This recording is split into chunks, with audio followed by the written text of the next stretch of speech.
Yeah. Tonight on the Boom Bap Chat, we welcome back Dres from Black Sheep. Yo, Till. Yo, Io. Let's start the show.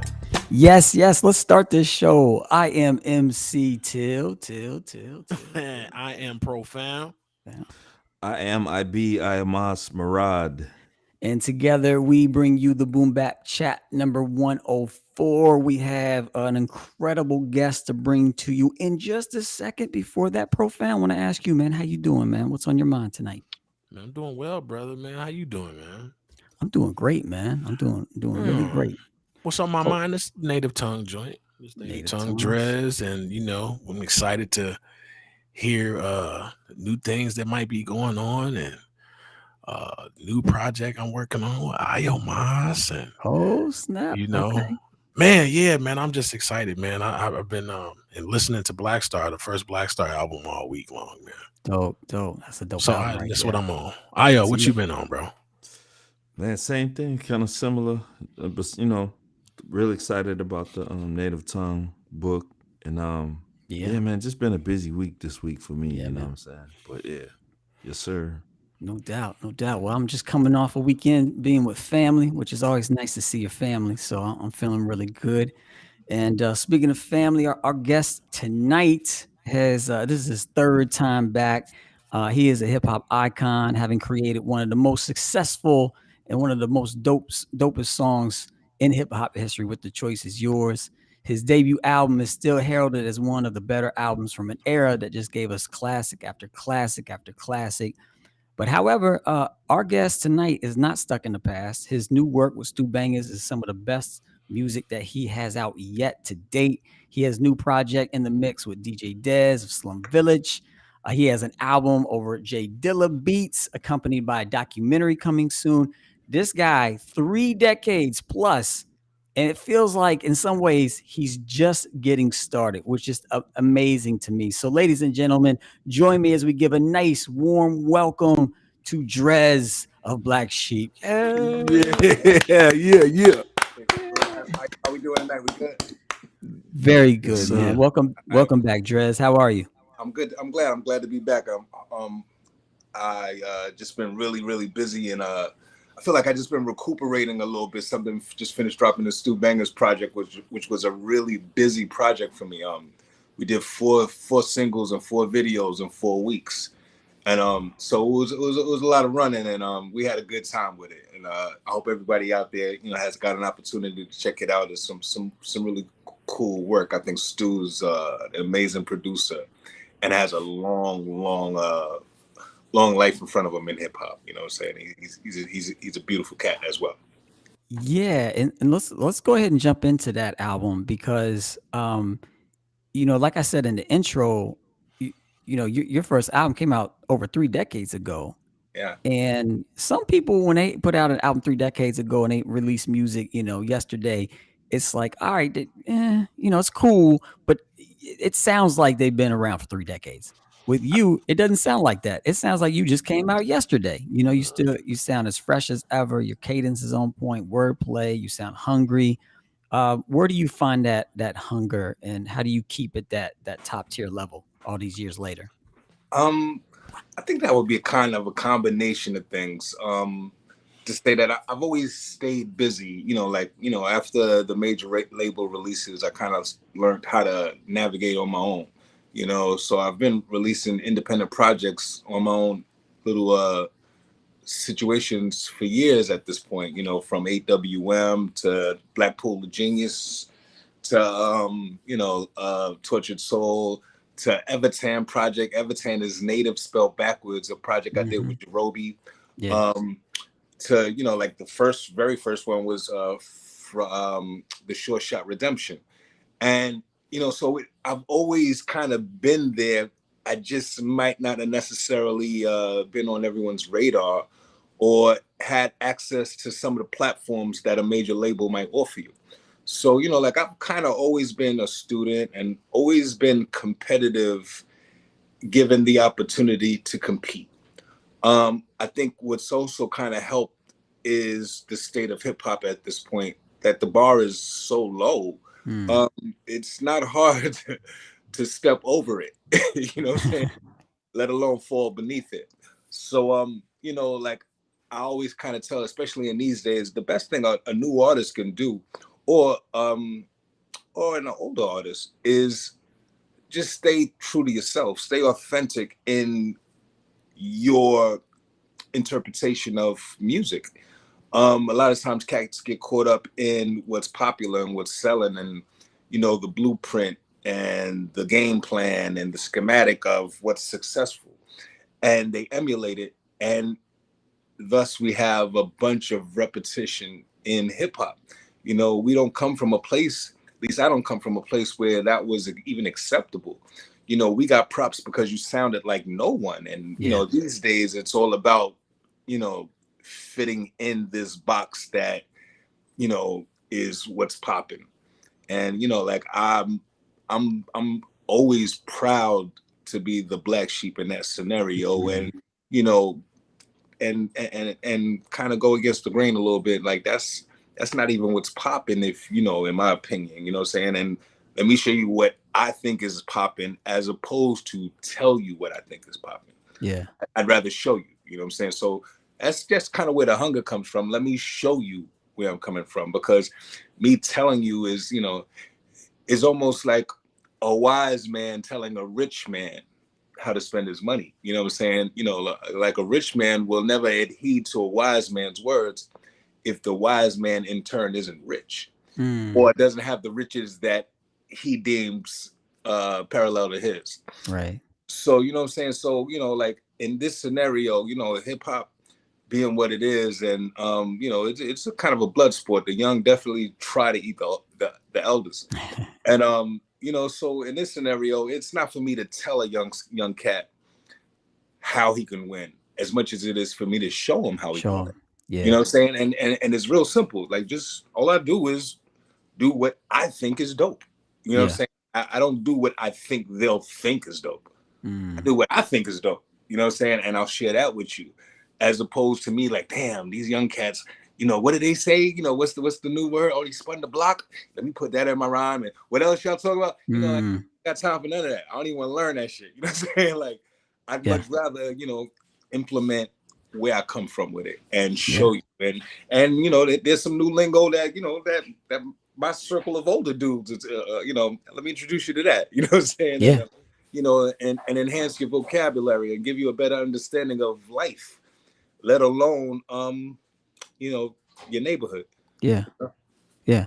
So last time you were on the show about a year ago, and you were giving props to the younger generation for having their business together, their business savvy, and you know, the way in which they're able to connect and utilize all these different platforms. It feels like you and Stu Bangas, you know, clicked and figured something out with this project in a way that, you know, is kind of present and now, and not with the old, you know, the major record label, you know, way of doing things, but more in an independent way.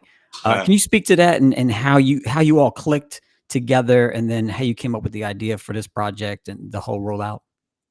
Yeah, that was done like so intentionally. And to say that like one of the things that was really kind of prevalent in my thought process was the way music is received today. And in my opinion, the way music is received is like, you know, like if you put out a full feature album, an LP, you know, say there's 12 songs on it, 15 songs.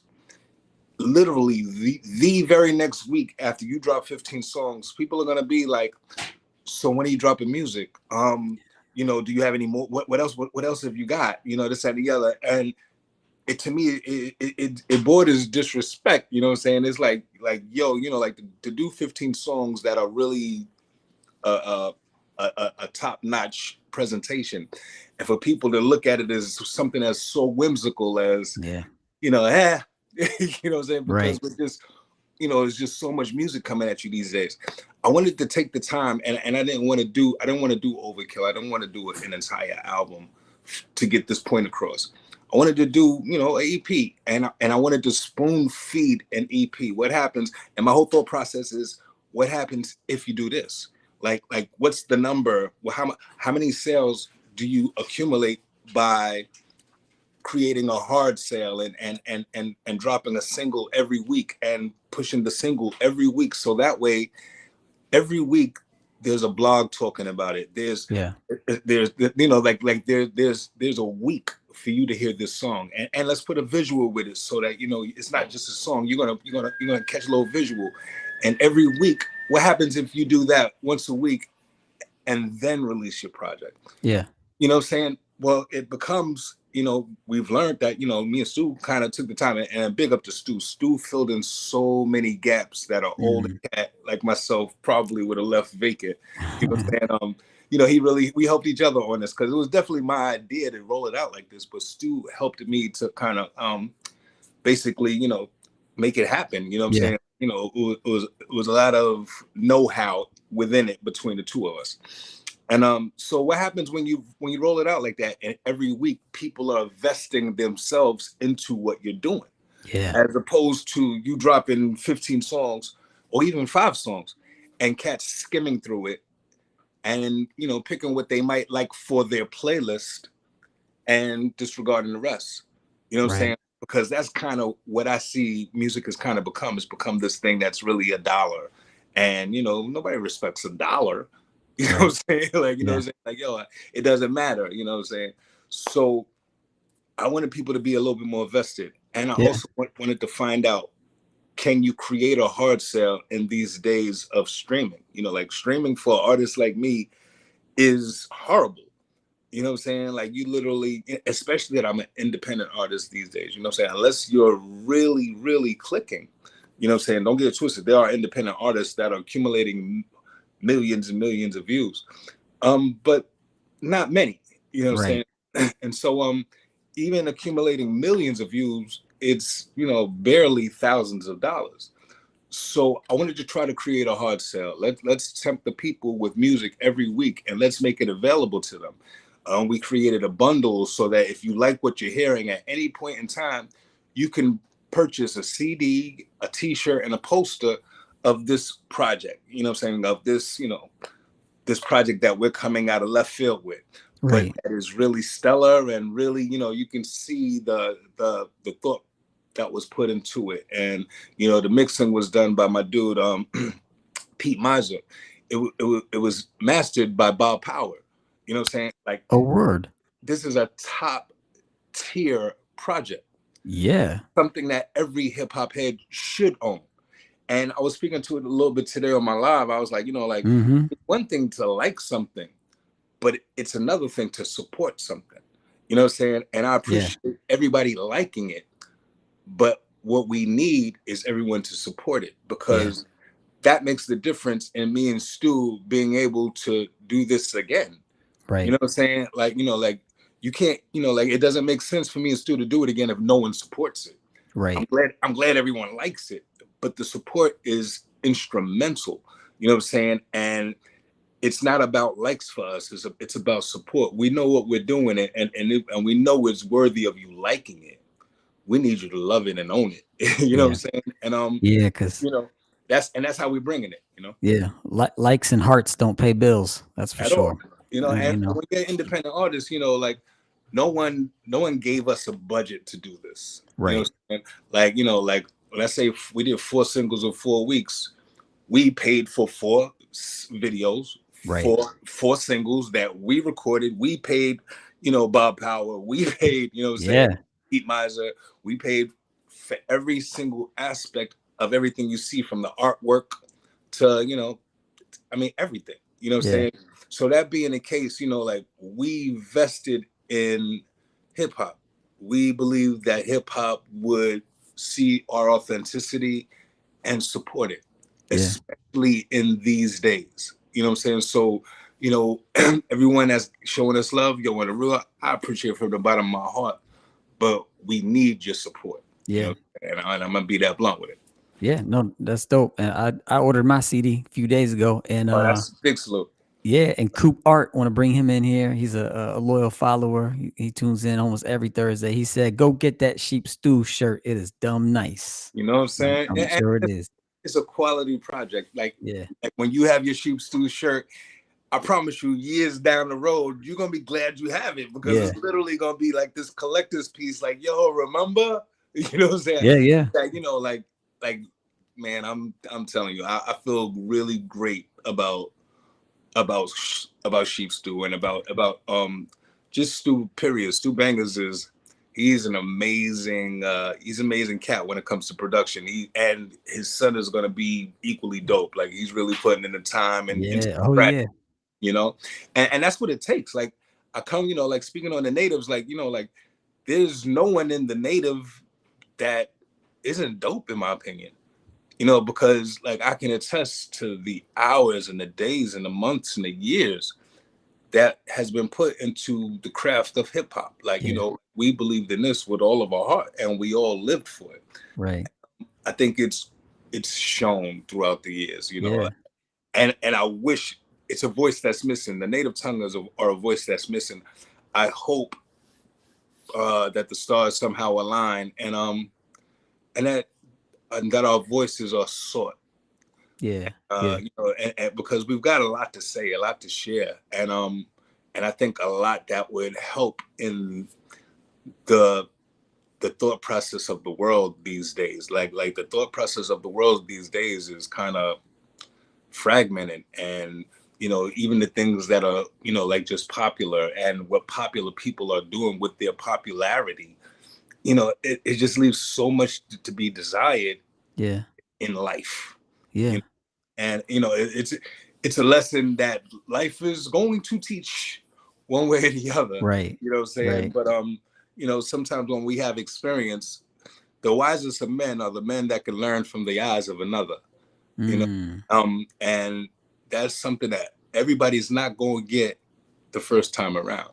You know what I'm saying? But the wisest of men can learn from the eyes of another. You know what I'm saying? Like, you don't necessarily have to feel the flame's heat to know that the flame can burn. You know what I'm saying? And, you know, sometimes by being observant, you can just grow so much more. You know, so I'm hoping the world is paying attention, and you know, like, it's not over. We still got some really monumental music ahead of us. Yes. So, you know, I'm looking forward to sharing it. We're looking forward to hearing it, and we definitely want to celebrate the native tongues tonight. I wanted to ask you, before we proceed, I wanted to ask you one more question about the Sheep Stew project. You know, a lot of your music up to this point has been a little bit, you know, a little bit more jazzy, more laid back. This one has a little bit more of an edge to it, I would say, compared to your, you know, past music. Was that Stu Bangas bringing that out of you? Was that something you went into it with? Like, I want to, you know, be a little bit more aggressive with this one. Yeah, it was definitely something that I peeped that was kind of intentional. While I was kind of knee deep in the D&D project, which is the Dilla and Dres project, that'll be kind of at the end of the year, top of next year. While I was in it, you know what I'm saying, like, how I met Stu was someone tagged me on a beat that he was producing. He was, you know, just putting a beat on IG, and you know how producers sometimes will be like, you know, who do you hear under this? Yeah. Somebody tagged me to it. I thought it was dope. Like, yo, shit, this is hard. You know what I'm saying? So it had me to, you know, that made me kind of check out his page. And I'm like, oh, snap. Like, you know, I like what he's doing. Like, it's one thing for something to be hard, but it's another thing for something to be soulful as well. Yeah. And I felt like Stu had a nice combination of both, you know what I'm saying? And it evoked in me just a little bit more, you know, being on the block, you know what I'm saying? Like there was a little skip to what he was doing. And I had people within myself, like, you know, like, I've been kind of chill, kind of like, you know, some real musicality hip hop, so to speak, you know, like looking for just trying to create something that would be accepted as music, as opposed to something that's for the block. And sometimes something for the block is, you know, redefining music. You know, I think The Choice Is Yours kind of taught me that. But just to say, like, you know, but Stu's tracks put me in the mindset of, you know, of just being a little bit more aggressive, as opposed to being a little bit more thoughtful. You know, a little bit more, you know, like Simple, I think, was a good example of that, where, you know, like, I'm just more or less, you know, like taking the liberties of wordplay. Yeah. You know what I'm saying? And as an MC, I think it's important that we stretch our arms sometimes and just take advantage of wordplay. You know what I'm saying? You know, like I thought that was just a cool, fun, aggressive project for me to play with. And it's something that, you know, like it's definitely something I come from. I'm from the Bland Projects and the Astoria Projects. Right. For me to kind of step on the block is a comfortable space. Yeah. But you might not know it. You know what I'm saying? Especially me at 55, stepping on the block. You know what I'm saying? Like, you know, I'm an older cat that you not necessarily gonna see on the block. So Stu kind of opened the door, you know, to the bodega and was like, yo, you know, come hang out with me for a little bit. Yeah. You know? And so that was a good feeling. That was a place that, you know, that I don't hang out often, but a place that I love. Is a comfortable space. And Stu helped me to kind of get back in touch with some of my roots there. You know what I'm saying? You know, like that's probably more where I'm from than a lot of places that people would assume. You know what I'm saying? But I think life has afforded me the opportunity to redefine myself, you know, let alone define myself. You know what I'm saying? You know, I think there's times when I've stepped in directions that wasn't necessarily for me, that I kind of had to take a step back and reroute. You know what I'm saying? You know, GPS to kind of reroute you a little bit, like, you know, like that's not the way you want to go. And so that's happened to me a few times in life where, you know, like I've just had to kind of define myself as this person that, you know, like, yeah, I can hang out on any block in any part of anywhere in the world, but that doesn't define me. You know, and in me being a musician, like at this point, hip hop is, you're a musician, you know what I'm saying? And in me being a musician of 30 years, you know, like I think it's important for me to touch down on all the things that I think that encompasses, you know what I'm saying? For real. And like to say, and D&D, you'll get a chance to see a little bit more. I do some stuff on the D&D project that I've never done on record before. So people are going to be like, oh, wow. Like, you know, like, so like, you know, coming off the block to doing a D&D to even what I'm about to do with Dez, like, you know, it's going to show some real versatility, and it's going to show hip hop, I think, at a level that is reminiscent of where we come from with it. Yeah. You know, a lot of these kids couldn't coexist in the 90s. You know what I'm saying? And I don't say that to belittle them. I say that because it's the truth. Yeah. You know what I'm saying? Like they're just not nice.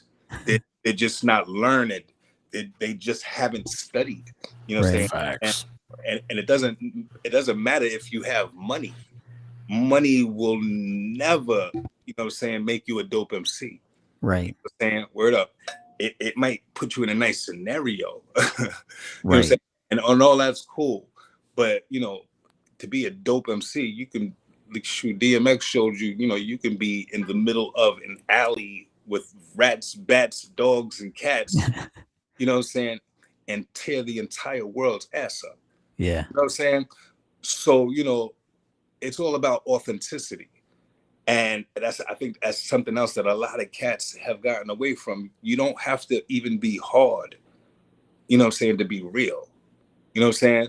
Right. So, you know, focus on what's real as an MC, as an entertainer, and study, you know, like know that, you know, it literally took some cats laying down their bodies on this hip hop bridge for you to walk over to get whatever the fuck you think you're worth and whatever the fuck you think the world owes you. Right. You know what I'm saying? You literally had to walk over cats that literally gave everything. Yeah. You know what I'm saying? For you to absorb each step that you took on your magnificent journey. You know what I'm saying? Like don't take that lightly. Yeah. Don't take the Just Ices. Don't take the Fearless 4 plus 1 mores. Don't, you know what I'm saying? Don't take the Black Sheep. You know what I'm saying? Like don't take those. And I don't even mean to put myself in there because I'm probably not even worthy as some of the real cats that, you know, like really laid it down for us to be here. You know Yeah. what I'm saying? Hip hop's become this $1 billion industry. And, Hmm. you know, like, no one does a show for Cool Herc. No one Hmm. does, you know, anything for Melly Mel. You know, like, no one does anything for the cats that blueprinted this entire scenario Yeah. that we make a living off of, or that we share and, you know, reap the benefits of today, and that we participate in on our phones. And, you know, Right. Right. we don't know about buying and carrying records, and Uh-huh. records getting worked in the sun, and, you know, trying to Right. flatten them out. And, you know, like, we don't know about pause button tapes, and we don't know about hip hop only being at, you know, for 2 hours at late at night. Right. We don't, you know, a kid couldn't even imagine, you Right. know, like, yo, you know, hip hop only came on from 9 to 11 on Friday and Saturday. That was it. Yep. You know what I'm saying? So imagine all the work that it took for it to become what it is today. Yeah. Imagine Yeah. all the steps in between. I remember the first time I heard a beat on television. Literally, I always reflect to that, because I literally ran into the room like, oh shit. Like, oh, you know, like, it was like, had never heard a beat, let alone a rhyme. Yeah. But just a beat on television was so significant because it wasn't there the day before. Right. Now it's a part of everything, you know. Everything. You know, yeah, I get love on, you know, they do the Choices Yours on JC Penney commercials, you know, whatever, you know, like, and Yeah. that's just my record. You know, there's a ton of records being played to sell everything. Right. You know what I'm saying? But that didn't exist in the 90s, in the early 90s, let alone the 80s at all. You know, so, you know, like, as a cat, you know, gets his award and feels like he's God's gift to, you know, hip hop, and his regurgitated, you know, whatever the fuck record that won, you know what I'm saying, is the end all. And, you know, in 8 weeks, he's streamed 17 zillion times. Yo, man, turn around and thank you. Yeah. Word up, because there's a bunch of cats behind you that made that possible. Yeah. And that's it. Like, you know, that's it. Like, you don't owe nobody anything beyond that. Like, just make sure that, you know, like, you're a stand-up person. You know, take care of those that took care of you. Right. And that's it. You don't owe anyone anything else. And stay authentic, stay real. Yeah. Word. Period. Yeah. Go ahead, iomos. Oh, you good? Well, yeah. To that point, you know, the book that we're writing about the native tongues is that it's us saying we have been taking in your music for, you know, 3 decades, and have been inspired by iomos. Darn near change, you know, listening to Jungle Brothers changed his life. De La Soul, you know, made me want to make music. So it has affected us in such profound ways. So part of the writing of this book is, you know, is a thank you, you know, to the native tongue, to you and the native tongues, and also a celebration, you know, as you said, like, looking back, like, you all, you know, you all set off a movement that set off something in us, you know, and hopefully something in other people will see something in us that will set off something in them, and it just kind of, Right. you know, keeps going, you know. So That's yeah, so we think the book is important, you know, to document our, you know, respect to the native tongue. So tonight we wanted to get your commentary on some native tongue, some classic native tongue albums, some of our favorite albums. So if you don't mind, I'll show you an album. I'll say the name of it for our podcast listeners. And if a story comes to mind, or just, you know, any commentary you have, you know, around some of these albums, we would love to soak that up. So the first one, we're going to start with People's Instinctive Travels in the Paths of Rhythm by a Tribe Called Quest. Oh man, very cool time in my life. I recall that's, you know, like, during the making of that album is me bumping into Mista Lawnge in Manhattan. You know what I'm saying? I'm literally working at a federal agency of the Lenox Hill Neighborhood Association. I was working with social workers that work with the homeless. And I'm just getting out of a bunch of trouble. I'm really, like, kind of adamant about, all right, you just bumped your head tremendously. Let's correct everything that you've just done wrong, you know, on a personal. So Yeah. I'm working, I'm going to school, and I just got my first apartment. And I bump into Long, on a Manhattan street. Hadn't seen him since the days of Carolina, which was years ago. So, we wind up, locking in. Long's gonna come stay with me. And it's my word. I'm telling you, like, I'm just getting out of a bunch of trouble. So I wasn't trying to necessarily go back to where I had just come from. As far as, like the cats I'm hanging out, I love them all to death to this day. But I had to kind of find myself a little bit. You know what I'm saying? I had to structure myself more than anything.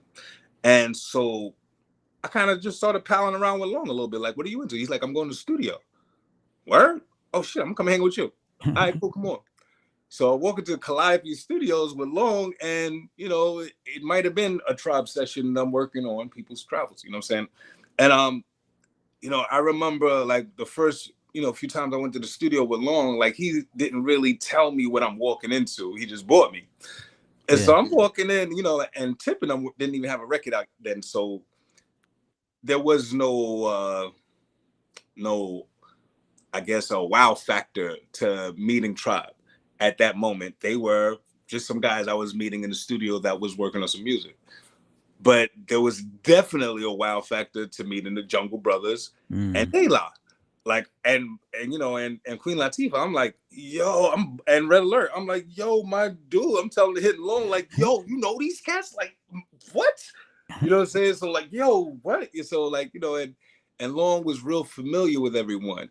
You could see that he'd been around cats for a minute. And so like I was just really proud of him. You know what I'm saying? Like, yo, this is my little man. Like he's in the room with the cats. And so we're sitting around, and him and Tip were really cool. And like I don't know who Q-Tip is, you know what I'm saying, at this point. And I just remember them always talking beats. I always remember Long passing him records. Like, this is my word. Long is literally responsible for a beat or two on that album. Oh, word. And that's unequivocally like it might be the Joy for Can I Kick It. I'm not even sure. I'd have to ask Long. I just put it along yesterday, but I'd have to ask Long. Like, yo, what was the beat that became the record? Because Long would always point out to me, yeah, that's the joint I gave him. You know what I'm saying? And it might have been Can I Kick It? I'm not even sure. But just to say, they were that cool though. And don't get twisted. He just gave him the beat. Whatever Tip did with the beat is what Tip did with the beat. He blew it out the water. But just to say, so I'm there and I'm taking it all in, like, oh snap, and I'm like really impressed by everyone's ability. You know what I'm saying? Like that's another thing that I remember was just cats had ability. I'm walking into a room where cats are dope. Like, you know what I'm saying? And even in them honing their own skills, they were willing to leave it all out there. You know what I'm saying? Cats were freestyling nonstop. Cats were always conceptual. It was always music. You know what I'm saying? It was always music. And, cats would leave a studio and go beat shopping and then go, hang in the park and look at, other MCs or comedians. It was always some artistry. And, at the time we was in the Village a lot, and it was just always artistry. And so we're around the making of People's Instinctive Travel as it's being made. And, like, I remember when they dropped the first single being so excited, like, oh my God, like, I felt like my cousin's project literally came out. Like, you know what I'm saying? Like, I felt like a family member just dropped something that I was in the studio and seen the making of. I wish, and this was my personal, and I wish there was a different record was the first single, because I thought the album was so much doper than Segundo. You know what I'm saying? Like, Segundo was cool, but I felt like it was whimsical. And I felt like they were doper than whimsical. You know what I'm saying? Like, I felt like almost like, it was a little Hawaiian Sophie-ish. You know what I'm saying? Like, I wasn't crazy about that. I wanted them to flex, like just what was there to flex. You know what I'm saying? Segundo was just kind of, like I felt like they were more serious than that. You know what I'm saying? I don't know, but you know, then I look like at a strobe light. You know, it's almost kind of similar. Like, you know, you wind up playing these major label games. I'm almost sure probably that was probably more the label than probably the fellas. I don't know though for sure. But just to say, like, you know, like I just, you know, really wanted them to drop something else that I just felt was a little bit more in pocket for them. But man, it was a great beginning. And you know, like, yeah, Shit Can I Kick It definitely was the follow-up single, right? And that did everything it needed to do. Yeah. And you know, essentially, you know, Tribe is going on to become Tribe. Like, you know, like they're one of the most important groups in hip hop history, you know, forever. Period. Yeah. Definitely. And shout out to and rest in peace to Fife always. Oh, definitely rest in peace to Fife. And you know, and even Fife, like, you know, like Fife was nonstop MC. You know what I'm saying? Like just nonstop. Like, you know, like Fife was always in tune with being a better him. Inspirational to me. You know what I'm saying? Like, you know, to see Fife go from the first to the second album, you know what I'm saying, was amazing. You know what I'm saying? Amazing. Like, you know what I'm saying? And I'm sure that cats that were just fans of music were like, wow. Yeah. You know what I'm saying? Like because but that was how important we all saw it. We all saw it as important for us to become who we were supposed to become. And Fife was about it. He was about his work, you know what I'm saying? And he became the MC he was supposed to be, you know, and that was inspiring, you know, period, in so many ways, man. Word up. I think they got off to a great start, and you know, it was enjoyable to watch, you know, and you know, like, it's funny because, like, you know, even in a family as tight as the Native Tongue were at that particular point, you know, like, it's still mad competitive. You know what I'm saying? And, you know, there's the little things, you know, like where, you know, make you raise an eyebrow or two, but you know what I'm saying? But at the end of the day, like, it's still, you know, this thing that you don't really, you don't draw up, you expand. You know what I'm saying? Like, you know, like, oh, word, you know what I'm saying? Like, you know, like that was sharp. I'm gonna do something equally sharp, but it's gonna have nothing to do with that. You know what I'm saying? And that's who the natives were, man. Like, you know, like we were always kind of just stepping on the shoulders of each other to do something equally sharp, but not that. You know what I'm saying? And you know, like it's been an amazing thing to be a part of. You know, word up, for real. Yeah. Dope. Next album I would love to get your comment on is De La Soul is Dead. Probably one of my favorite albums in hip hop.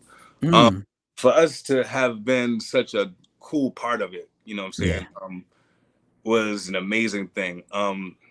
Like, it came at a time when, you know, like, we're working hard on our album, you know what I'm saying? And in us working on the album and being around the fellas so much, like, you know, we used Calliope as well. So instead of 3 groups, it's now 4 groups using Calliope. And the Beatnuts started using Calliope towards the end of our process. So it's even more like if you can imagine how Calliope used to be, like literally all of us would be in each other's sessions.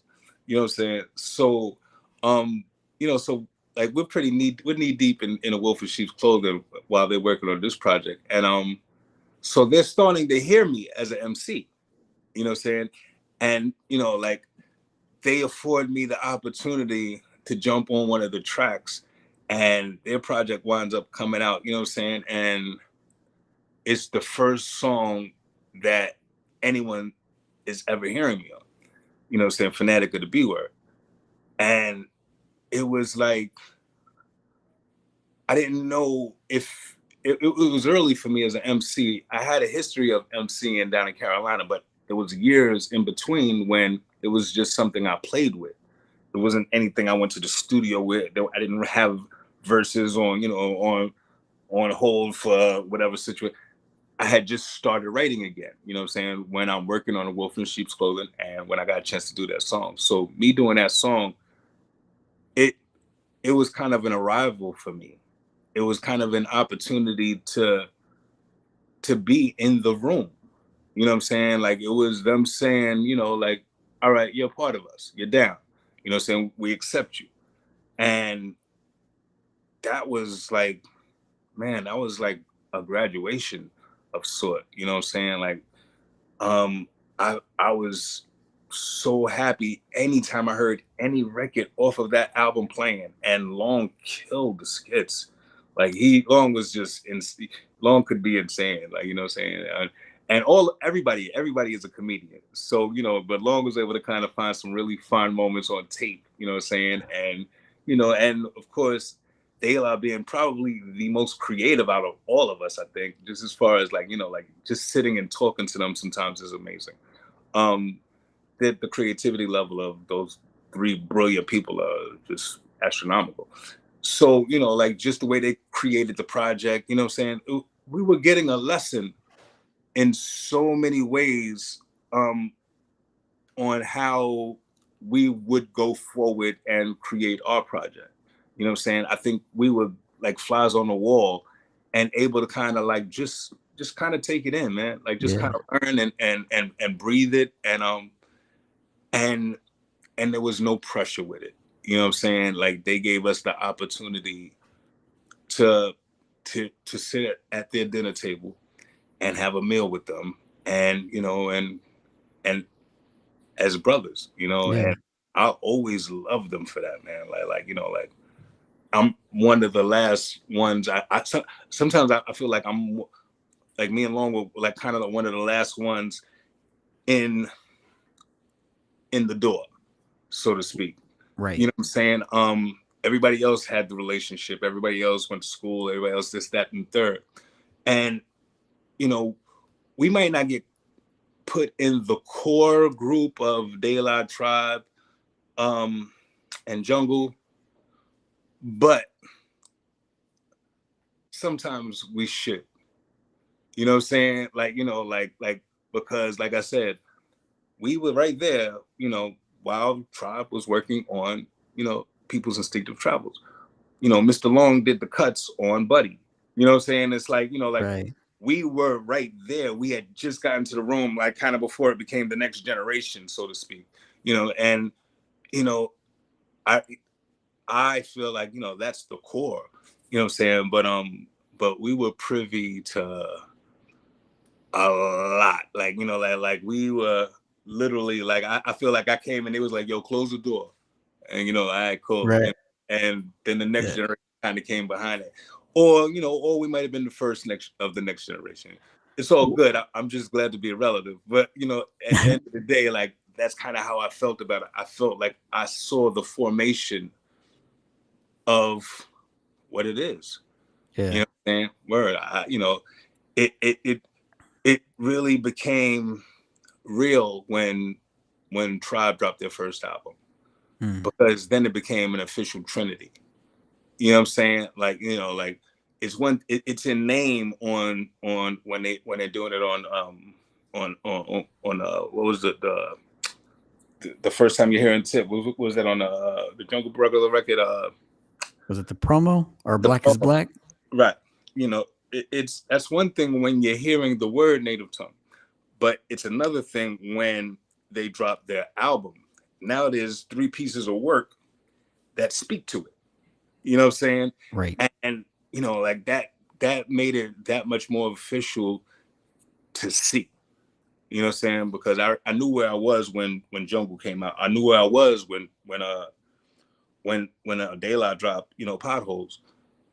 So to see and even have been there for the making of that project, you know what I'm saying? Like it was an amazing moment in being a part of the native tongue.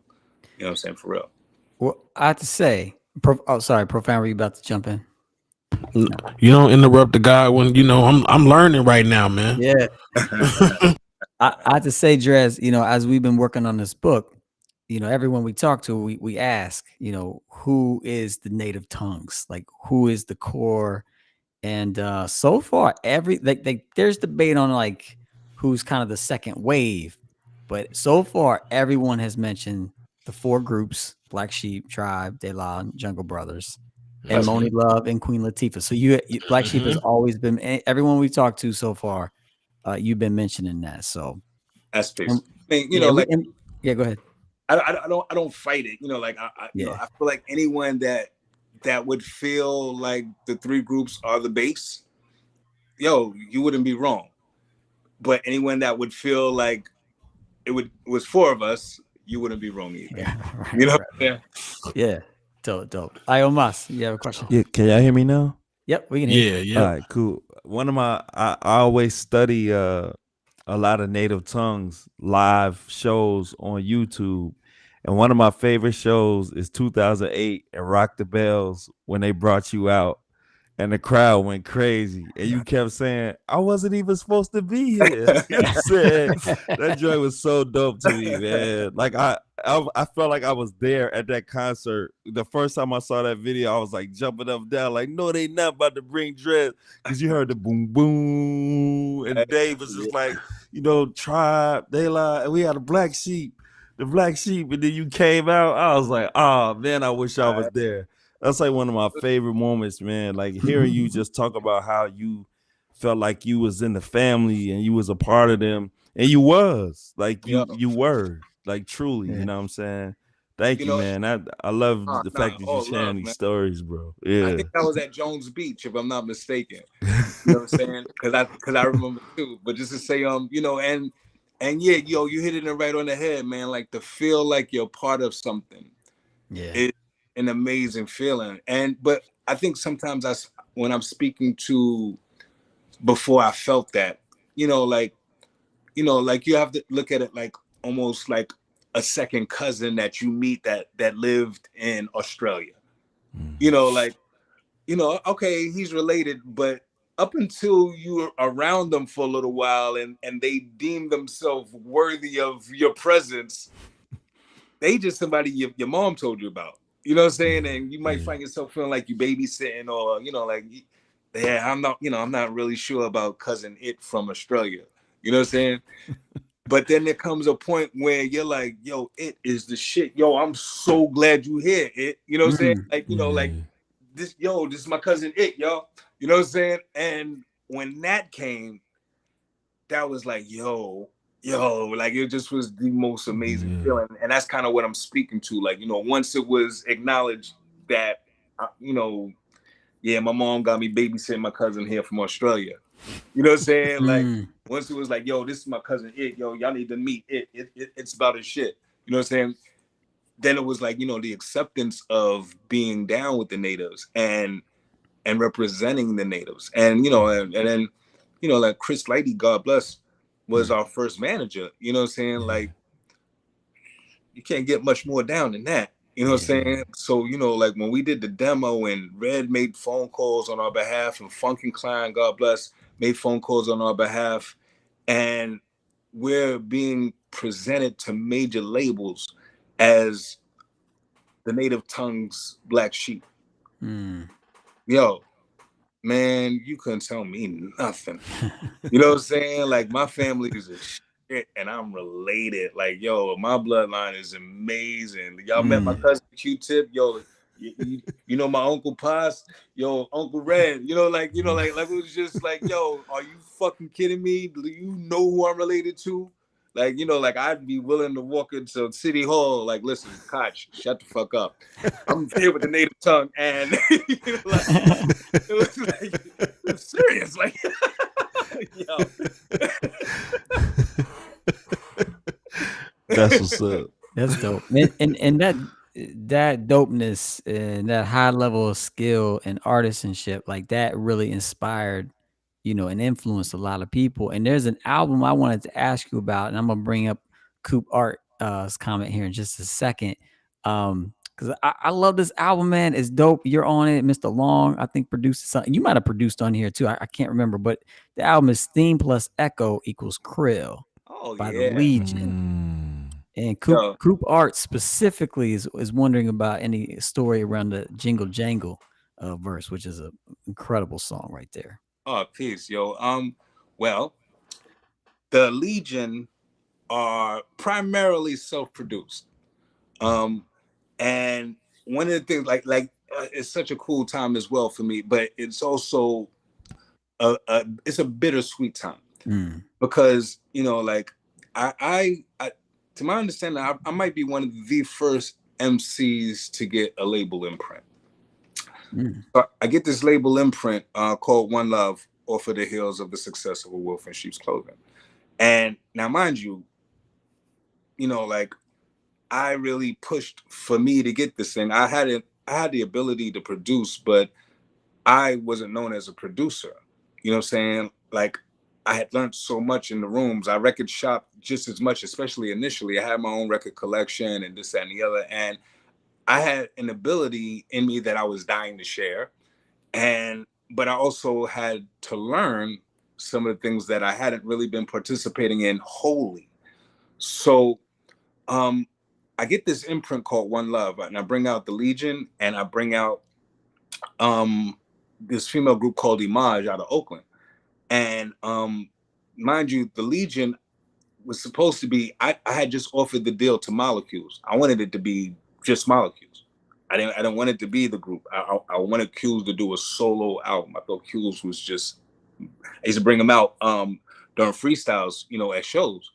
And Q's would always catch rap, you know what I'm saying? So I was just sold on him as a solo artist. Q's really, really wanted, his crew to be a part of it. He wanted to, for it to be a Legion project. And even initially I was like, well, shit, let's do Molecules in the Legion, and maybe you do maybe a half an album worth on your own, and maybe the crew with the rest. But as it started taking place and started, as he started, producing, and I'm seeing the direction of it, and I'm seeing them grow as MCs, and I'm getting closer to the Legion in totality. I kind of stepped back and kind of let them do their own thing because I felt like they were capable. You know what I'm saying? Like, I think me wanting it to be something that was just Molecules was me not having an understanding of who was capable. You know what I'm saying? And my name is on the line. You know what I'm saying? So I wanted what I thought was gonna win, and that was just Molecules. You know what I'm saying? I wasn't well versed with Smash or with Dice like that, as far as MCs especially. Now, in me getting this deal, I never wanted Long to ever feel like he didn't have access to anything that I was doing. That I was so grateful for the opportunities that being in Black Sheep presented. You know what I'm saying? Now, I had tried to kind of I would have thought it would have been something that we would have done together, but like me and Long were really starting to kind of go our own ways. Yeah. And I think success had a lot to do with that. I think money had a lot to do with that. And it was what it was. But kind of I felt obligated to Long, because like I never took for granted that I'm in the native tongue, and I bumped into Long, who was going to be in the native tongue with or without me on the street of Manhattan. And though I brought him into my house, he brought me into these sessions, and we made the best out of it. Yeah. And did we ever? So I felt really obligated to him. So what I did was I was like, yo, Long, check this out, man. I don't ever want you to feel a way. And part of me was feeling like he might have felt the way because I had this deal and that he didn't have anything to do with it.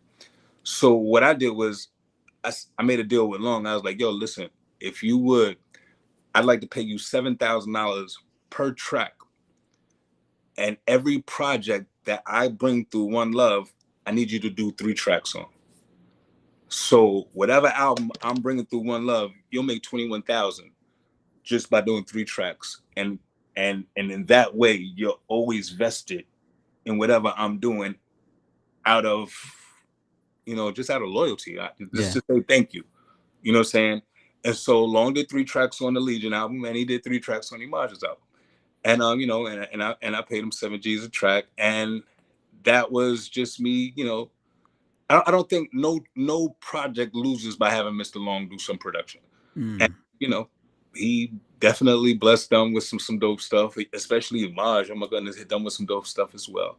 And you know, it was unfortunate that at the time, not only did the Legion and Maj album, but our album as well. Like, you know, like we kind of, in my head, I was like, you know, if we drop close to each other, we can tour together. We can do so Right. much things that are in house.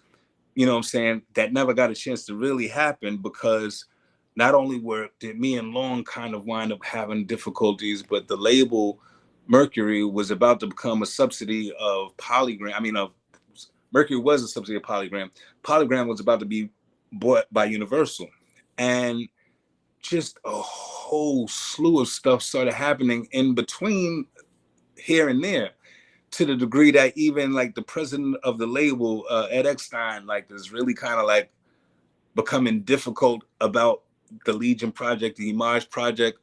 When the Black Sheep album came out, if you look on the spine of it, it says Balk Sheep, BALCK. When I saw that, I was like, you know what, this shit is over, man. You know what I'm saying? Like, yeah, like it's still there. You know what I'm saying? Like if you look on the spine of nonfiction, it says Balk Sheep. And I was just like, yo, you know what, man? Like, before something horrible happens, I'm gonna stop here and I'm gonna step back. You know what I'm saying? And it was at the time when a lot of things were going on. The East-West thing is happening. Yeah. You know, a lot of friction, and you could feel it in the air. Like, you know, like at any point, anything was liable to happen. And I know myself, like, you know, like I know myself much better than people's perception of me. And I know for a fact I did the most intelligent thing, which was just to step back. You know what I'm saying? Like, you know, like, yeah, a lot of things got carved out and decided in the aftermath and in the smoke that I might not have been around to put dibs on.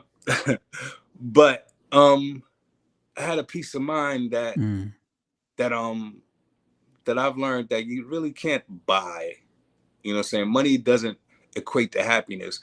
When I was at the most successful point at the pinnacle of Black Sheep's success, I was very much not at ease. I was, you know, like it wasn't what I needed it to be.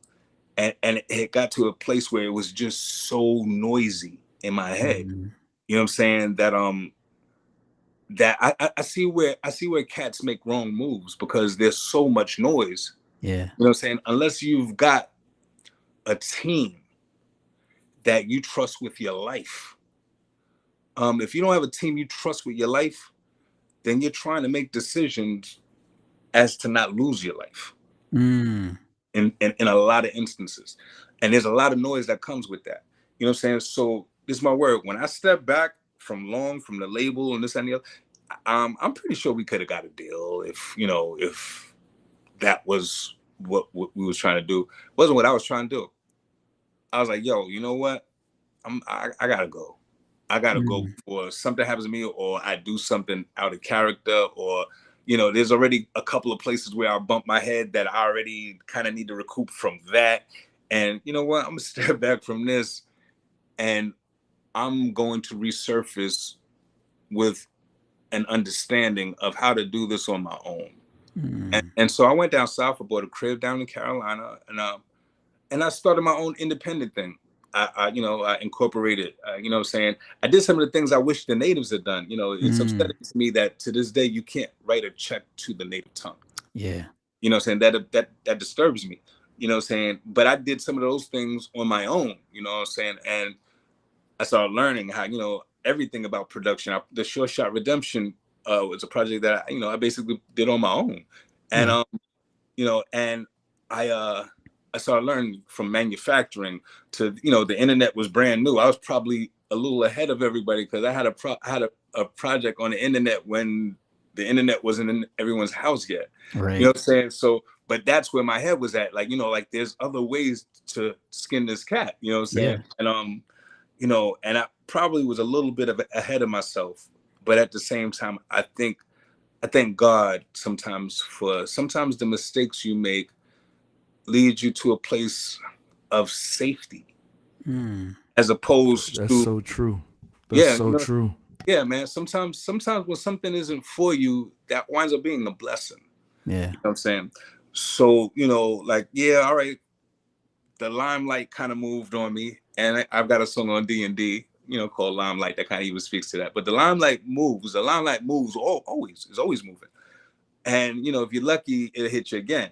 You know what I'm saying? So my whole thing was like, just be prepared when the limelight comes back around. Like you already know what it's, you know what it takes, and you also know when that light hits you, the best thing you can be is prepared. You know what I'm saying? Period. So I just got on my indie thing, and I just started making sure I always had music out. The Choice Is Yours taught me I'm only one song away, always. Yeah. You know what I'm saying? Whereas, so, I just always started taking it upon myself to make sure that I had something dope to represent myself, something that spoke to me. You know what I'm saying? Be it indie or whatever, and some of the dopest stuff I've done, people might not even have heard. You know what I'm saying? And it's okay, you know what I'm saying? Because in my heart, I honestly feel like I might wind up being the artist that could have been when I'm not here. And I'm okay with that. You know what I'm saying? Word up. I really am. Like I really feel good about my energy and the things that I put out in the world. And, it's okay that everyone doesn't know it exists, because at some point, cats are gonna bump into me like someone bumps into Donny Hathaway. You might bump into a Donny Hathaway video that's only got 15,000 views, and it's the most incredible song you've ever heard in your life. And you're like, how does this song only have 15,000 views? Right. I'm cool with that. You know what I'm saying? Yeah. Because at some point, the world wakes up to what that was, and that 15,000 views becomes what it should have been all along. Yeah. The world corrects itself. Yeah. And and if my kid gets to reap the benefits of that, that means that I lived beyond my lifetime. A man couldn't ask for more than that. Yeah. Yeah. That's dope. That's dope. iomos, can you say that out loud? I like that what you put in the chat there. Well, yeah, just the when you was talking about the limelight, it made me think about the strobe light. You know what I'm saying? The limelight versus the strobe light. All right, they close to each other, it brother. connects, right?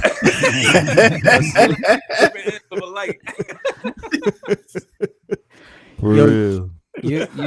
Your story, Dres, it reminds me so much of what Shorty Nomas expressed to us. I was gonna bring that up. Yeah. How we interviewed her not too long ago, and she, what's that? She's in Philly. Yeah, in Philly. Shorty, good people. Yeah, and she talked about deals being all around her, and it never worked out, and how she was actually happy, that because she saw an industry that she knew she wouldn't be happy in, and she wouldn't have a good life in that, going in that direction. And it was real. Yeah. And so, like dope. Like sometimes we get so caught up in what we think our perception of something is, only to find out that our perception was not the reality. Absolutely. And my word, like I've discovered so many things that are so different than how I perceive them. And sometimes it's mind-blowing, and not just in music, in life. You know what I'm saying? Like you'll have these perceptions and these preconceived notions about how your life is going to be or how life is. And when you're face to face with the reality, sometimes, it's overwhelming. Like, wow, I had no idea. And one of the things I definitely need to speak to is like, like, especially as a Black man, like, like to be Black is to have to find your way a lot of times in the dark. There's not a lot of points of reference. There's not a lot of fathers that showed you. There's not a lot of examples in front of you. You know what I'm saying? Like one of the things that happened with slavery was, that for generations, you literally could be killed for reading. Facts. That's one of the things that's known. But one of the things that we don't talk about was equally as strong, and they were as adamant about this existing, was that we did not have families. You know what I'm saying? And for generations, our families could be just taken and sold to different places in different directions, and killed and raped and maimed and whatever. You know, like it was the equivalent of having a herd of cattle, or a field, or a gate of pigs. You know what I'm saying? You don't look at pigs like their family, and you're gonna send, you know, you're gonna make sure their families stay together. That's literally how they looked at us. So generations down the road, you know, like some of our problems as a community is the lack of. And the lack of family is probably one of the most tremendous things that we don't speak about. You know, like single mothers think that single mothering is, you know,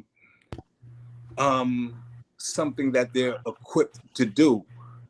It's Facts. a constellation prize. That's a constellation. That's not how it's done. Yeah, And we're the only ones that feel like we can do it, and our children are proof that we can't. Our children don't have points of reference, and a point of reference is so important. I've come to understand that, you know, like as I make sure that I'm one to my sons. You know what I'm saying? Like, because when I came up, as I'm coming up, without having a solid father figure, when I came into problems, I didn't have someone to reach out to. I didn't have an example that I remembered. I didn't have this talk to that family has. I didn't have the things that a family unit brings to you navigating in a world full of problems. You know what I'm saying? So we wind up doing so many things by trial and error, while other people with families have structure, have an understanding, have an hierarchy that they can speak to, that they can remember when their father was in their position and what he did and what not to do. You know, like that is so important. And one of the things that I think that hip hop must address is how important the community needs family. You know what I'm saying? It's literally gonna cure so many of our ills when we start sacrificing for our families. You know what I'm saying? Like, it's so easy to walk away from someone that is just irritating you, or someone that did something superficial that you feel goes against the grain, like, you know, and that's on both sides. You know what I'm saying? Like having a family is to sacrifices. It means something, and it's worth something, and we need generations of those sacrifices in order for us to be whole. And our music has to start speaking to that, because it's the example. It might not be it might not even be in fashion initially, but eventually, as people start seeing, you know, what happens from that, you know, and start reaping the benefits of that, and generations go by, and we're standing on each other's shoulders, and we can look back, just like we can look back and see when hip hop was on the radio only on weekends, as juxtaposed as to where it is today, and all of the people that make a living off of the backs of what was just on the radio on weekends, million, you know what I'm saying? Like we can see the difference. The same will be, I promise you, the same will be there when our families are prevalent. You know, like that's where we're missing. That's where our native tongue's voice is sorely missed. You know what I'm saying? Like the things that I'm telling you. the things that speak to us being whole. You know, like the native tongue were responsible for filling in some of those gaps. And I'm disappointed in us to the degree that we weren't a microcosm of the things that we asked the people to be. And our example was very important, and it still is. You know what I'm saying? Like it still is. I got a text from Tip, you know, maybe a week or two ago, and it made me so happy. Like, you know, like I'll I'll DM with Pos or, you know, this that, and the other, like, you know, and I haven't heard from I don't hear from Africa as much as I would like to. I was mad at myself when Fife passed because I had been saying for like maybe a good solid month, yo, call Fife, give Fife a call. You haven't talked to Fife in a while. Call Fife. And he passed. And I was like, yo, Dres, you're an asshole. Like, I was so mad for like not just stopping and just giving them a shout. You know, like we weren't a microcosm of the things we wanted the people to be. We weren't a microcosm of the records we made, of Black empowerment, of us being a cohesive family, of us, you know, having each other's back, and, you know, regardless, you know, good, bad, or indifferent, that we are real and we're upfront and we're, you know, like we're men, you know what I'm saying? And, you know, like we lost some of what we were supposed to do as we became successful. When we got to a space that all of us could stand on our own without needing the others, then that's what we did. And that's what we do. And that's a horrible mistake. So based on what you just said, do you think that's systemic within the music industry? Do you think that's, I don't want to say systemic, but do you think that's a pattern that often happens when it comes to like when I'm thinking of native tongues, I'm thinking of Wu-Tang. Like, you know, when you're like coming up the ladder, it's that cohesiveness, but then when you reach the pinnacle of success, that starts to like put a strain on those relationships. Yeah. So do you think that's intentional, or do you think that's what do you I think that's a brilliant question, number one. Number two, I think some of it lies in what's been a systemic, you know what I'm saying, without question. Some of it lies in our inability to look at each other and see a brother first, to see a family member first. Like, you know, like we're so broken down away from a family unit that, you know, we will never give thought to bumping into a relative of ours if they weren't introduced from our mother or father. But they're there. They're there. Our family units were, you know, like they're all over the place. You know what I'm saying? Like literally, like we're related on so many levels, to coasts, to regions, to, you know what I'm saying? Like we have to get to this place where we see each other first before we see anybody else. And we make sure, yo, you good? Yeah, I'm good. You good? Yeah. Like, because that's what's been done to us all over the world.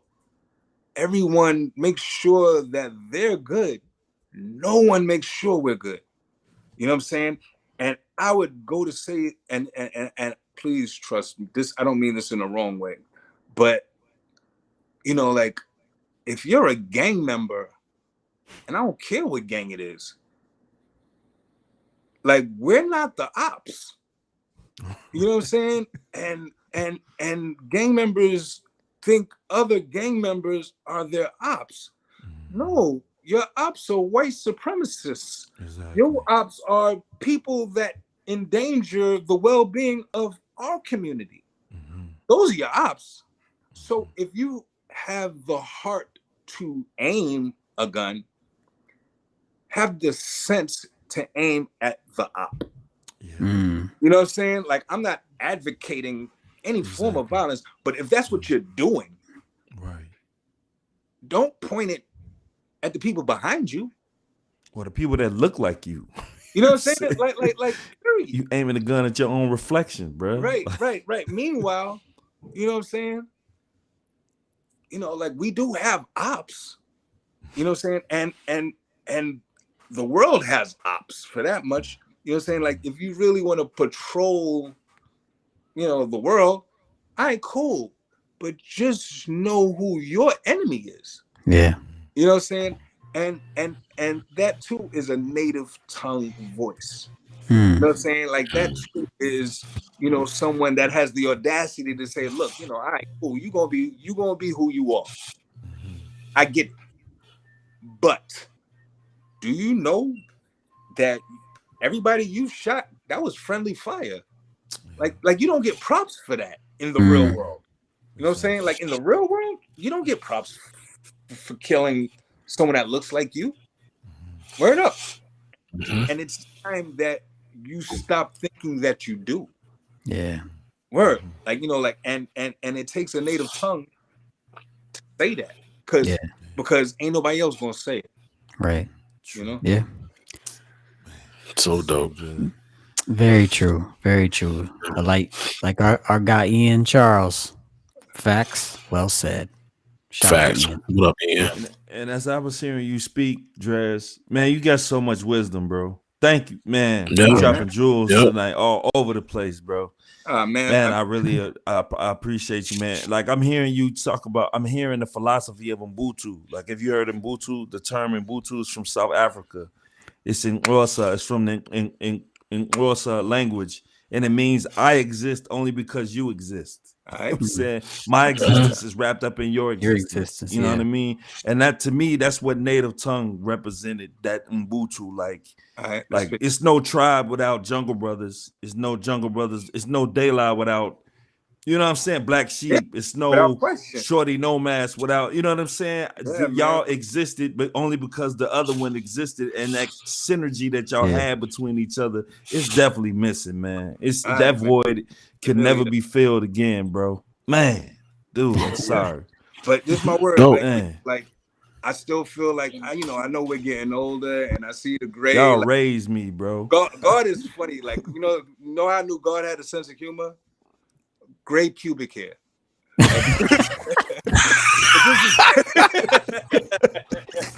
But just to say, even with them, you know what I'm saying? Even with them, I still feel like a young dude. I still feel like that time, you know what I'm saying? And and that it takes these discussions. It takes, and it might be there's a hierarchy in everything I've learned, and it doesn't stay the same. And in the native tongue, one of the things that I learned is that sometimes any one of us could be at the top of the totem pole. You know what I'm saying? As far as people's perception, right? You know what I'm saying? And we've all had an opportunity to be at the top of the totem pole. Now, there's so many things that you can do at the top of the totem pole that you can't do when you're in the middle or the bottom of the totem pole. That I didn't realize until I wasn't at the top of the totem pole. And wish that I had done a few things differently, because now I had a much better understanding of how to navigate. Right. That being said, you know what I'm saying? I still feel like one of the things that inspires me to make music and to get up in the morning and be a better me is I'd like to revisit the top of the totem pole before this is over. Because if I get the opportunity to get to the top of the totem pole, or to even like, I'm the perfect person to have money at this point in my life, because I'm already happy. You know what I'm saying? Like, it's not about me owning a Rolls Royce or me, fronting for anyone. It's about me making moves and pooling my resources and being an example of what's possible when we do something together. Exactly. But you can't do that unless you're able to look at others at the tops of totem poles in the eye. You know what I'm saying? So that's why it's important for me right now to get to the top of a totem pole, so that I could look at other cats. Right now, me talking to Jay about what he should be doing with his money is silly. Me telling Puff what he should be doing with some paper is ridiculous. But if I navigate myself up and become, somewhat in the atmosphere of, you know what I'm saying? I'm not really in a race or trying to be in front of, or I don't care who's the zillionaire for. It doesn't matter. As long as I can have the conversation and it's taken seriously, and whatever I'm asking them to do, I can put down first. You know what I'm saying? Then I think certain things start happening. When I can talk to Oprah and Tyler Perry and this, that, and the other, and I can put down first. Like, yeah, Michael Jordan, I'll put this down first. Like, this is something we should all do every year. You know what I'm saying? Like I'm the perfect person right now to have something that can do something. So that's why I get up every day. That's why I work hard on the rhymes I'm writing. That's why, you know, like I know I'm only a record away. Yeah. You know what I'm saying? You know, so like you know, that's a good motivation for me, because like I said, there's some things that are more important than the song itself. I'm looking for what the song can afford me. Yeah. And you know, and not money. You know, there's some things I'd like to be able to do. There's some statements I'd like to be able to make with the money. Yeah. You know, money is, to me, a lot of times, you know, to make a purchase of character says a lot, you know what I'm saying, as opposed to frivolously spending money, you know. Yeah, that's dope. That's dope. Yo, you gave us a lot tonight, Dres. Man, boy. We talked about the sheep stew joint. That's when is that coming out, by the way? I know you can order it now. Sheep Stew's officially out, you know what I'm saying? It's streaming on all platforms. And if you want a physical CD, you can hit Brutal Music, Stu Bangas site. We did everything through Stu's site, because he's definitely day to day on it. And right now I'm so all over the place. Like if I'm on my site one day, I might not be back on it for like 2 weeks. You know what I'm saying? So Stu held it down. No doubt. And it's there. It's available. And then, is there anything you want to tell us and the people that you have coming up next? I know you have some stuff with DJ Dez, the Dilla joint. Any updates you want to give people? I want to let y'all know that there's 2 singles that will be coming out this summer. 2 singles, just one-offs.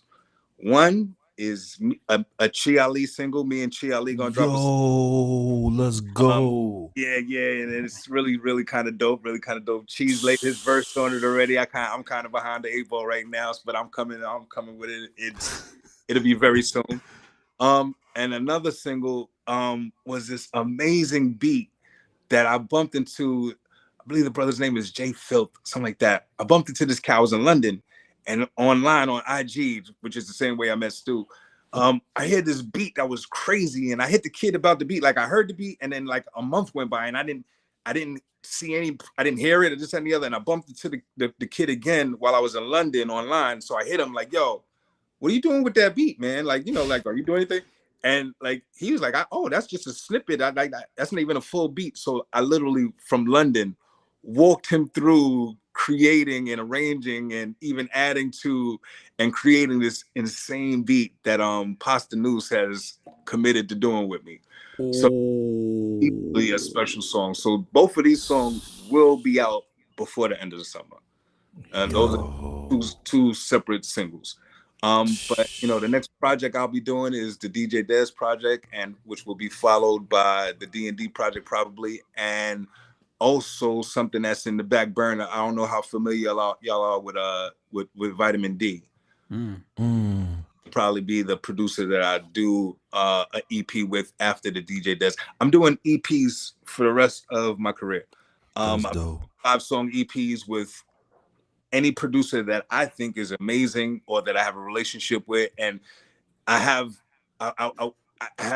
more producers than a few that I have to get to, because there's so many amazing cats that I just want to do EPs with. But just a 5-song EP is something that I'm going to do for the rest of my career. It'll keep me busy. At one point, I found myself sitting on my hands, and I got mad at myself. So I've decided to just do 5-song EPs from here on out, man. Like literally, I'm going to lock in with a different producer, pull 5 tracks that I think are amazing, and put words to them from here on out. That's what's up. I'm glad you got off your hands, man. I can't wait. Yeah. I can't wait to hear all this music, man. Me too, man. That's dope. Super dope. some really cool music is coming, man. Really, I'm really proud of some of the efforts that have been put forward as far as some of the new music that I got coming. Yeah, word. Well, before we do our shout outs, I just want to bring in a few folks comments here so you can see them live, Dres. Our man Jason, Shout out Jason, man. who actually has a couple pieces in our book, a great author, great writer. He said, beautiful conversation, Boom Bap Brothers. Love those native tongue stories. What Dres is speaking on about the division of families needs a whole album on it. Wisdom. Yeah. So he Facts. related to that. So Facts. shout out to Jason. And Coop Art, again, want to Francesca, bring you know him what I'm in. saying? Priceless what you blessed us with tonight, Dres. And so shout out to Coop Art and Ian Charles, man. This dude has more CDs, vinyl, books, tapes than anybody I know. And he just promoting you, saying physicals at Stu Bangas website. I pre-ordered the CD and the t-shirt and the poster. Comes with a poster too. So Yes, sir. Yes, sir. yeah. And then one final question from my man Jason. Want to bring him in here. Has there been any talk about another Everton project? Me and Jerobi, we chit chat once in a while, and Yeah. I think we both would like to see it happen. He's in Florida now. He's got married. Okay. You know, like I would like to say, yeah, we're gonna wind up finding each other at some point and That's putting dope. work together. Yeah, like and you know, like I hope Jerobi has some unreleased music that to me is amazing. Like he's got this one single called "They Dance for Me." Yo, that's my word. Like it's one of the most amazing records. Like, and the fact that he hasn't just like literally shot a video and just put it on streaming service, like this record is such a huge record. Like Jerobi, like stop playing, man. Like Jerobi, he's got some shit. This joint called "Dance for Me." Like next time you speak to Jerobi, ask him about this record called "Dance for Me." All right, yeah. He's by Kazal Organism.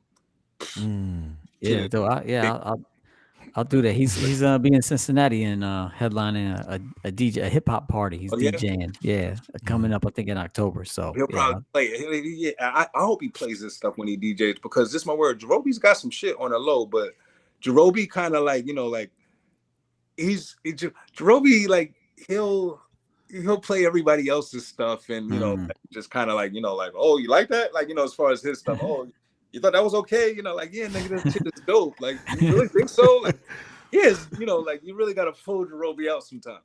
Yeah. Other times you gotta push him back in, you know what I'm saying? That's funny. Dres, before shout outs, anything else you want to tell people? No, man.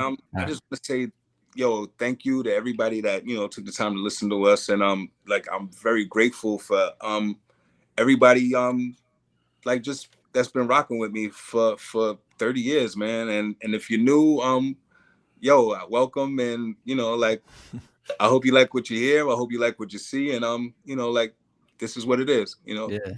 Word up. Cool. Well, the last thing we always do is a hip hop show, so we give our shout outs. So we'll do some shout outs first, and then we'll swing it to you to give the final shout outs of the night. Profound, who you want to shout out tonight, man? Yo, man, I'm gonna stick in the order of family as the topic tonight with Dres, man, and shout out my 3 boys and my 3 daughters. And he's right, man. Family is key, and the family, and shout out to my Boom Bap brothers. You know, ever since we made this connection, it's been nothing but family. Shout out to you, Dres, of course, brother. I never would have thought as a kid listening to Choices Yours, I would even get an opportunity to build with you like such. So I want to definitely give you a shout out. And to the rest of our Boom Bap Chat crew, Bosto, Joe, and Ian, Matt, you know what I'm saying, and Coopar, everybody that be coming through.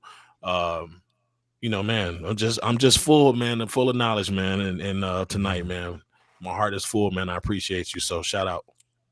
Word. iomos? Same flavor, man. Not much to add to what Pro already said, man. Just like respect to, you know, staying in the vein of family. You know, shout out to my mom back in Chicago, my beautiful wife, you know what I'm saying, is here. And man, just, you know, my Boom Bap brothers, you know, and just, you know, shout out to Jason, and shout out to Francesca, Coop Art, Ian Charles, everybody that be stopping through. And man, brother Dres, I feel the same way, man. I never would have thought in a million years I'd be building with you like this, you know what I'm saying? And it just hearing you speak, it just let me know that my work is important. I do a lot of workshops with young people talking about hip hop history, and a lot native tongue always comes up, you know what I'm saying, when I'm doing those workshops. So it just let me know that the work is important, because these young people need to know that y'all existed, that you exist, you know what I'm saying, and y'all still doing it, you know what I'm saying. So thank you, man. Thank you so much for taking the time to build and be here, man. Respect, man. Much respect. Much respect. And to piggyback on that, you know, I remember I heard De La Soul 3 Feet High and Rising first before I heard anything else from the Native Tongues, and I fell in love with that album. Made me want to, you know, become a musician myself.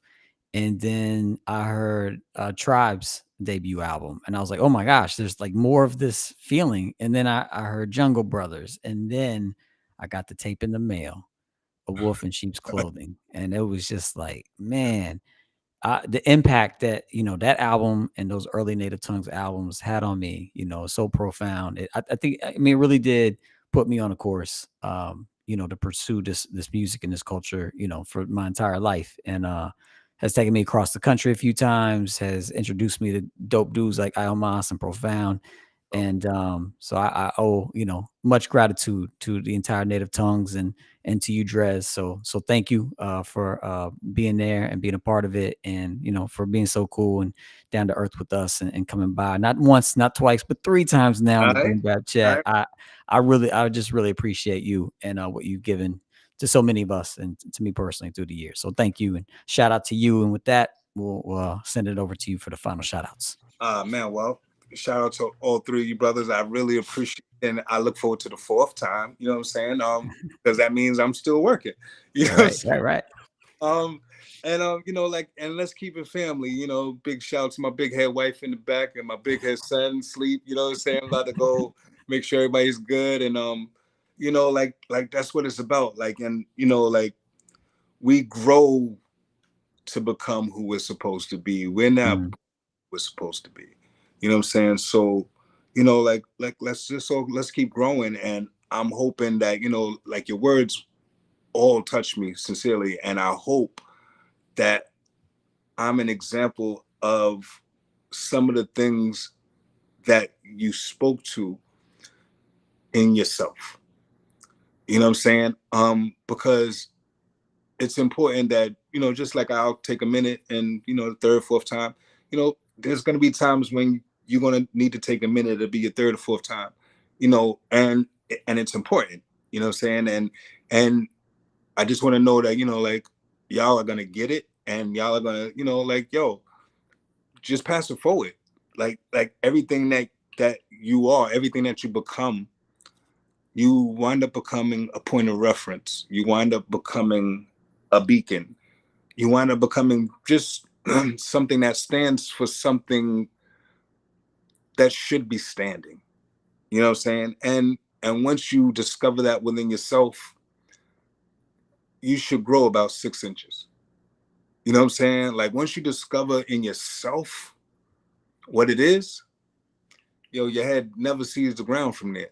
Like, from there, you know, like, you stand firm in that. And when people see you, let them see the reflection of just that. You know what I'm saying? I challenge y'all to be everything that you're supposed to be. And y'all definitely seem to be on the right road, man. Word up. I appreciate y'all, appreciate the time. And, you know, I hope to continue being who I'm supposed to be. Right on. Word up. Thank well you, said. Man. Well said, bro. Right. Wow. And as always, on that note, we say, man, peace. Love y'all. Peace, Hey, man. stick around Peace, for a Dres. minute, Dres. Okay. If you can, bro. Talk up.